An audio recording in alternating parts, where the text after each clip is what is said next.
আসসালামু আলাইকুম, সবাই কেমন আছেন? আশা করি আলহামদুলিল্লাহ ভালো আছেন। আমিও আলহামদুলিল্লাহ ভালো আছি। আজকে আমি বানিয়ে নিব মজাদার ফুলকপির ভর্তা। তার জন্য প্রথমে ফুলকপির ফুলগুলোকে কেটে ভালো করে ধুয়ে সিদ্ধ দিয়ে নিয়েছিলাম। পানিগুলো শুকিয়ে গেছে। এখন হালকা একটু সয়াবিন তেল দিয়ে ভালো করে ভাজা ভাজা করে নামিয়ে নেব।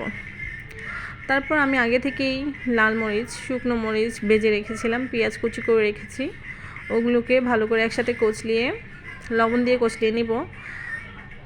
তার মধ্যে একটু সরিষার তেল দিয়ে নিব। আসলে এই শীতকালীন সবজিগুলো খেতে ভালোই লাগে, আর এই সময় সবজিগুলো অনেক কম দামে পাওয়া যায় আর অনেক টাটকা থাকে। আর ব্যক্তিগতভাবে আমার ফুলকপির ভর্তা খেতে অনেক ভালোই লাগে, তাই আপনাদের সাথে শেয়ার করলাম এই ফুলকপির মজাদার ভর্তার রেসিপি।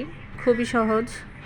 এখন সরিষার তেল দিয়ে নিব, দিয়ে একসাথে মিশিয়ে নিলেই হয়ে যাবে চটজলদি মজাদার ফুলকপির ভর্তা।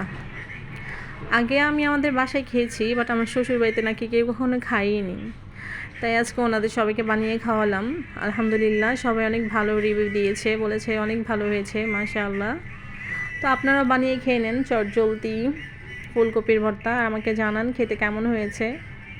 সবাই ভালো থাকবেন, সুস্থ থাকবেন। আসসালামু আলাইকুম।